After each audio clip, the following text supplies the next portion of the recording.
This is long overdue, but Tavia, this is your personal pre-workout routine. I'll make another video for post-workout.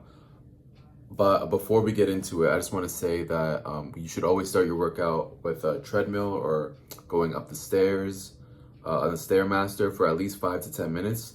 Just make sure the lower extremity is engaged, it's warmed up. So every workout should definitely be 5 to 10 minutes of treadmill or the Stairmaster. Make sure the heart rate goes up to around 120 or above. And now that everything's worked out or warmed up, we'll get into the stretching and activation. Just want to let you know that this is light stretching before the exercise or before the workout, and then we're going to do more in-depth stretching after the workout. Okay, so now that we went on the treadmill and warmed up, we're just gonna do some light stretching in the lower back and legs region. This is more focused on the lower extremity, not the upper extremity. That'll be in another video. But let's go ahead and do a light stretch. We're just basically gonna work in a circle, work on hip mobility and stretching hamstrings, hip flexors, adductors, calves. All right, so legs just wider than shoulder width apart. And with both arms, we can just go ahead and lean towards one side. You're gonna feel a nice stretch on this side of your back, but also on the rotators on your right hip. Then we're gonna go ahead and go downwards to about this foot. Hold it there. I'll probably have something on the screen that says how long to hold it for. And then right down the middle, you're really gonna feel the hamstrings work on this stretch.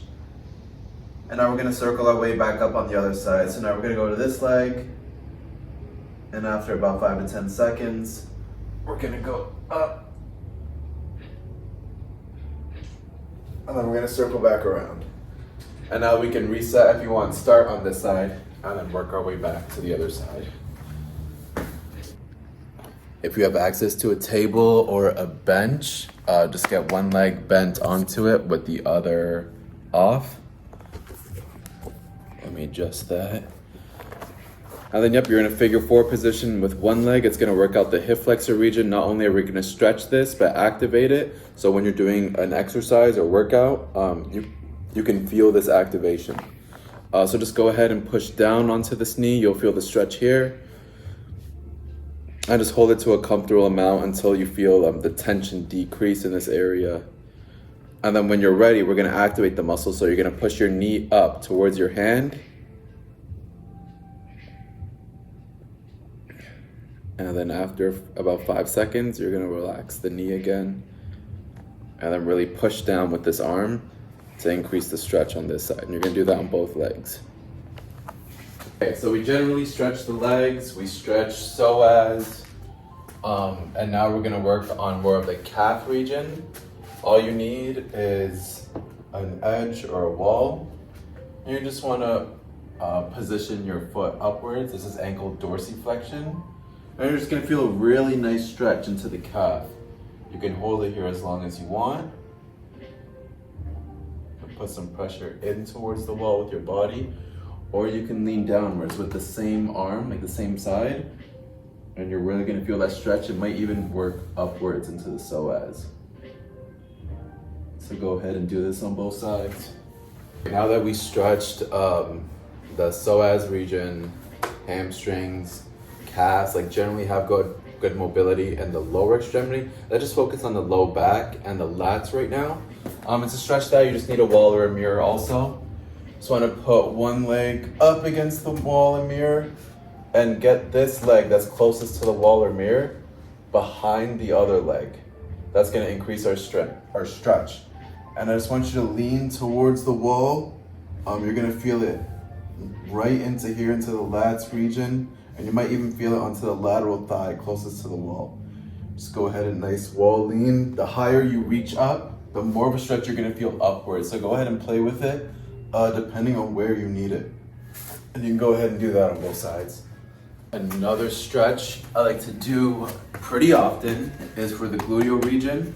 You've definitely seen this before. Just go ahead and cross one leg over the other while you're in this position. And then you're gonna get this elbow to push against this knee. So it's gonna rotate your low back. You might feel some pops in your low back. That's completely normal. Or if you just feel tension, that's fine too. You just need to stretch. Just go ahead and push this knee across your body. You're gonna really feel the stretch into this region. So you can hold it for about 5 to 10 seconds, longer if needed. But now we're also gonna activate this muscle slightly. So you're gonna push this knee back towards this elbow or hand. You're gonna feel this muscle be activated, and then go ahead and relax again. And you can get a lot more range of motion when you do that. We're at the point of treatment now, where we stretched out a lot of the muscles. Feel free to use a massage gun. If any area is really tight for you and you feel like it hasn't been stretched or worked out enough, it's really important to go into a workout with 100% confidence that you can do the workout without any pain, tightness, or having to worry about injury. That's the reason why we just stretched everything and went through mobility. Now we're gonna activate a few muscles. So while you're going through the exercise or workout, squats, hip hinging or anything, you can feel these muscles working and supporting your low back and hips so we can prevent injury. Just gonna go ahead and activate quads and the muscles at the front of our legs too, tibialis anterior. And then to do that, we're just gonna do leg raises. So heel lifts off of the floor, hold it for about 10 seconds. It's not a major workout or anything, it's just a warm up. And you can routinely do this for a few sets. Now we're gonna do the opposite. It's a toe raise. So you can use a wall or mirror if you need support. And that's gonna work the opposite muscles. You get into this position now and just stretch the groin and adductor region. And we already stretched this region, so it's very light for now. We mostly wanna stretch it before we activate it. So now we're gonna activate it. If you don't have a resistance band, you just need to bounce the legs. You're probably gonna have a lot more range of motion than I do, but by bouncing the legs, you're slowly activating the hip flexors to work, and this is really important, especially when you squat or go into a deadlift. If you do have a resistance band, you can place it around your knees.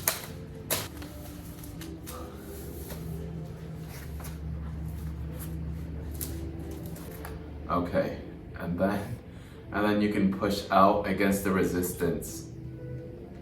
And you'll really feel that psoas region working. So this is a mini workout, but it's more muscle activation before you get into the big movements like deadlifting or squatting or hip hinging. Okay, we can't forget about the quads. We want to make sure these are activated also.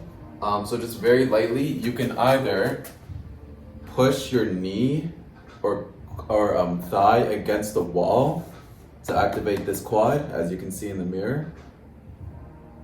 Or if that's not enough for you, we can go to something a little bit more aggressive, which is simply a wall sit.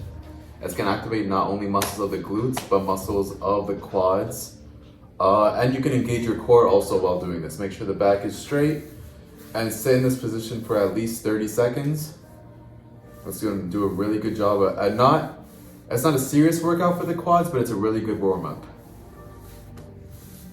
If you have a resistance band, go ahead and place one right below the knees and go into a wide sumo stance.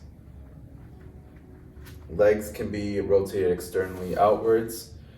And the purpose of this is to engage your gluteus medius, other gluteal muscles, QL, maybe a little bit of your quads, so that you can squat with confidence and you can make sure, or you feel that you won't injure anything or anything is way too tight. To do this, go ahead and just push your knees outwards. That's gonna activate your glutes. And then go into a proper squat. Form is everything. And then as you return up, make sure the knees are still pushing outwards. And this is not about repetitions or sets or anything. You wanna do this until you feel comfortable that your glutes are activated. So you can go ahead and do this again. Range of motion is everything. And then you can get up again. If you notice that one side is harder to push out, it's a strength issue, we'll definitely work on that, but go ahead and try your best for now.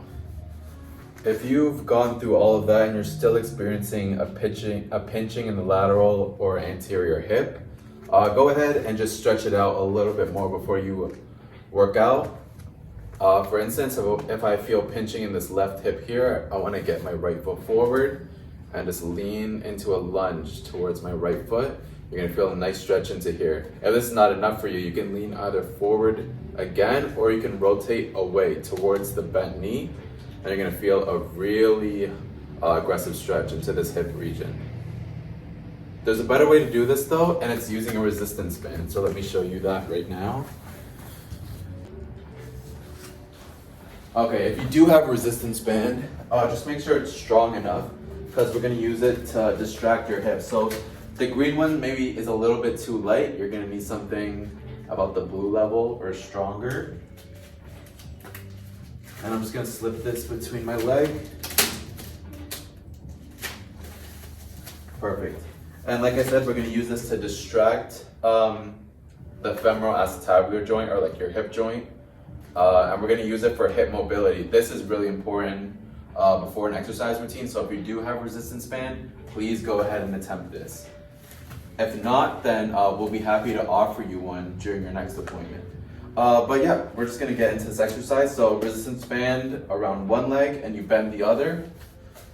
And now that I'm in this position, I wanna go ahead and just bring this resistance band upwards towards the joint region, because we're really gonna work that out.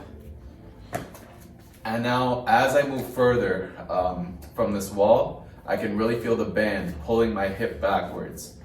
And that's something that's really important during this hip exercise, especially if you have pinching in this region. If you still feel the pinching here, a way to get rid of the pinching is to use this hand to push the leg inwards, so this internal rotation, and then hinge the hip right over, and then you can continue to lean forward and stay in this position for about 30 minutes, and the pinching should go away. And then go ahead and work out the other ranges of motion.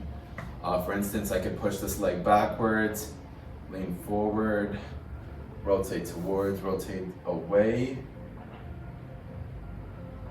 And you go ahead and do this on both legs. Okay, that's basically it for the pre-workout routine. If you still feel like these muscles aren't engaged after all of that, then simple things such as kicking your leg out against the wall and really feeling the lateral thigh and leg muscles activate, and the gluteal muscles can be really helpful, especially for each set that you